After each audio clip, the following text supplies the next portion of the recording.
विदर्भातलं पाण्याचं दुर्भिक्ष्य ही काही नवीन गोष्ट नाहीये. पिढ्यानपिढ्या शेतकरी या समस्येशी लढतायत. पण विचार करा, जर एका नदीचा प्रवाहच बदलून हे चित्र पालटता आलं तर? हो, हे शक्य होऊ शकतं एका महाकाय योजनेमुळे. त्याचं नाव आहे वैनगंगा नळगंगा नदीजोड प्रकल्प. ही फक्त एक योजना नाहीये, तर विदर्भाचा संपूर्ण जलनाकाशाच पुन्हा रेखाटण्याचा हा एक प्रचंड धाडसी प्रयत्न आहे. बरं, मग या प्रकल्पाची इतकी गरज का आहे हे समजून घ्यायचं असेल तर आपल्याला विदर्भातल्या 2 नद्यांची गोष्ट बघावी लागेल. एका बाजूला आहे वैनगंगा, अगदी पाण्याने तुडुंब भरलेली, इतकी की गोसेखुर्द धरणातून तिचं अतिरिक्त पाणी थेट तेलंगणात वाहून जातं. आणि दुसऱ्या बाजूला आहे नळगंगा, बुलढाण्याच्या पठारावरची, जिचं धरण पाण्याअभावी क्वचितच पूर्ण भरतं. पाण्याची हीच टोकाची विषमता या प्रचंड मोठ्या अभियांत्रिकी प्रकल्पाच्या मुळाशी आहे. तर मग प्रश्न हा आहे की खरंच असं नदीचा मार्ग बदलून एखादा प्रदेशाचं नशीब बदलता येतं का? म्हणजे हे फक्त एक इंजिनिअरिंगचं आव्हान नाहीये, यात एका संपूर्ण भागाचं भवितव्य बदलण्याची ताकद आहे. पण हे प्रत्यक्षात कसं होणार? चला, या भव्य प्रकल्पाचं स्वरूप नेमकं काय आहे तेच आपण समजून घेऊया. या विश्लेषणामध्ये आपण या प्रकल्पाच्या प्रत्येक पैलूवर नजर टाकणार आहोत, त्याच्या मार्गापासून ते आकड्यांपर्यंत आणि त्याच्याशी जोडलेल्या आशा आणि अर्थातच अडथळ्यांपर्यंत. चला तर मग सुरुवात करूया या प्रकल्पाच्या मार्गापासून. हा तब्बल 426 किलोमीटरचा प्रवास विदर्भाच्या पूर्वेकडून पश्चिमेकडे कसा होतो ते पाहूया. आता आपण ज्या प्रवासाबद्दल बोलणार आहोत त्याची सगळी माहिती एका महत्त्वाच्या डॉक्युमेंटमध्ये असते.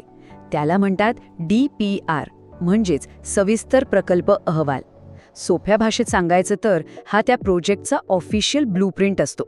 त्यात त्याची रचना, खर्च, अंमलबजावणीची सगळी योजना लिहिलेली असते. याच DPRच्या आधारावर आपण पुढे जाणार आहोत. तर या अभियांत्रिकी नदीचा प्रवास सुरू होतो अगदी पूर्वेकडून, भंडारा जिल्ह्यातल्या विशाल गोसेखुर्द धरणातून.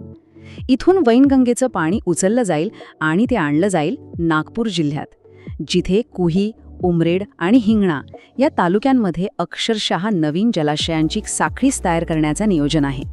नागपूर ओलांडून हा पाण्याचा प्रवाह पुढे सरकतो तो मध्य विदर्भात, म्हणजे वर्धा आणि यवतमाळ जिल्ह्यांमध्ये.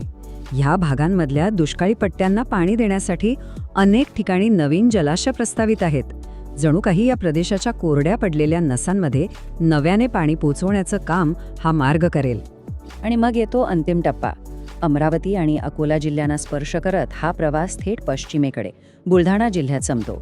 तिथे शेगाव आणि मोताळा तालुक्यांमधून जात वैनगंगेचं पाणी शेवटी नळगंगा धरणाला मिळणार आहे. आणि अशा प्रकारे हा तब्बल 426 किलोमीटरचा अविश्वसनीय प्रवास पूर्ण होईल. आता या प्रकल्पाची भव्यता काही आकड्यांमधून समजून घेऊया, कारण हे आकडेच त्याची खरी व्याप्ती आपल्याला सांगतील. सगळ्यात पहिला आकडा आहे लांबीचा. 426 किलोमीटर म्हणजे विचार करा, जवळजवळ मुंबई ते कोल्हापूर इतका अंतर. हा काही साधा कालवा नाहीये, तर विदर्भाच्या पूर्वेला थेट पश्चिमेसोबत जोडणारी एक मानवनिर्मित नदीच आहे जणू. आणि ह्या प्रवासात काय काय बनणार आहे? तर तब्बल 50 पेक्षा जास्त नवीन जलाशय आणि छोटी मोठी धरणं. याचा अर्थ काय? तर पाणी फक्त एका ठिकाणाहून दुसऱ्या ठिकाणी वाहून नेलं जाणार नाहीये, तर ते साठवून गरजेनुसार संपूर्ण प्रदेशात वाटण्याची एक नवी कोरी व्यवस्थाच तयार केली जाईल. पण या सगळ्याचा सर्वात मोठा फायदा काय? तर तो आहे सिंचन.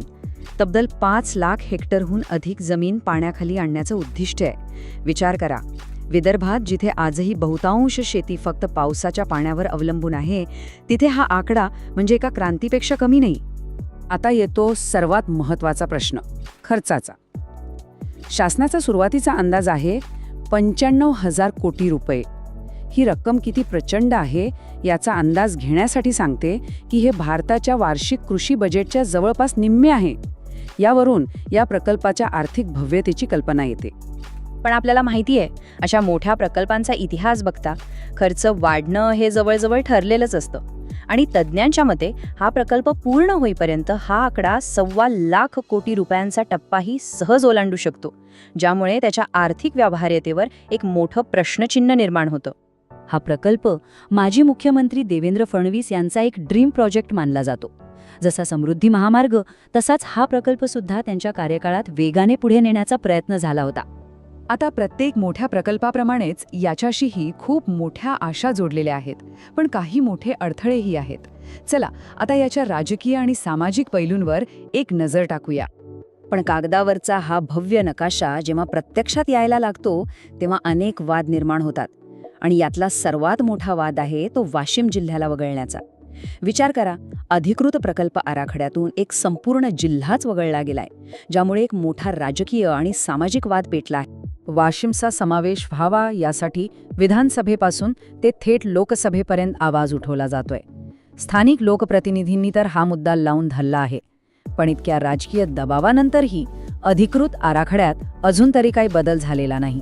आणि यामुळेच विकासाचं वाटप समान होत नाहीये अशी भावना लोकांमध्ये बळकट होतीये. आणि हा वाद फक्त जिल्ह्यांपुरता नाहीये. जिथे हा प्रकल्प संपतो त्या बुलढाणा जिल्ह्यातही एक वेगळीच चिंता आहे. ती म्हणजे अंतर्गत विभागणीची. असं म्हटलं जातंय की प्रकल्पाचं पाणी प्रामुख्याने घाटमाथ्यावरच्या तालुक्यांनाच मिळणार आहे आणि घाटाखालचे तालुके या योजनेपासून वंचित राहू शकतात. तर मग सध्या या प्रकल्पाची स्थिती काय आहे? चला पटकन आढावा घेऊया. संकल्पना आणि नियोजन पूर्ण झालंय, म्हणजे त्याचा DPR तयार आहे. त्याला प्रशासकीय मंजुरीही मिळाली आहे. आता पुढचा आणि सगळ्यात महत्त्वाचा टप्पा आहे तो म्हणजे बांधकामासाठी निविदा प्रक्रिया सुरू करणे, आणि ते काम अजून बाकी आहे. तर मग ह्या सगळ्या माहितीच्या आधारावर विदर्भाच्या जलभविष्याबद्दल आपण काय म्हणू शकतो? ह्या प्रकल्पातली ताकद काय आहे आणि त्यापुढील आव्हानं कोणती आहेत याचा आता आपण एकंदरीत आढावा घेऊया. तर या सगळ्या चर्चेचा सारांश काय? 426 किलोमीटरची लांबी, 5 लाख हेक्टर सिंचनाचं मोठं ध्येय आणि जवळपास 1 लाख कोटींचा अंदाजित खर्च. हे आकडे एक गोष्ट अगदी स्पष्ट करतात की हा प्रकल्प विदर्भाच्या इतिहासातील सर्वात मोठी पायाभूत सुविधा योजना ठरू शकतो. एका बाजूला पाहिलं तर वैनगंगा नळगंगा प्रकल्प हा विदर्भाची पाण्याची समस्या मुळापासून सोडवण्याची ताकद ठेवणारा एक धाडसी अभियांत्रिकी प्रयोग आहे. पण दुसऱ्या बाजूला प्रादेशिक राजकारण, विकासाच्या वाटपावरून होणारे वाद आणि हा प्रचंड मोठा खर्च, ही आव्हानं एखाद्या मोठ्या भिंतीसारखी या स्वप्नाच्या मार्गात उभी आहेत.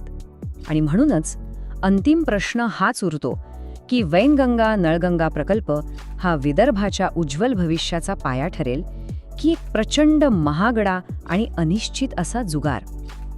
याचं उत्तर कागदावरच्या नकाशात नाही, तर जमिनीवरच्या अंमलबजावणीत आणि तितक्याच प्रबळ राजकीय इच्छाशक्तीत दडलेलं आहे.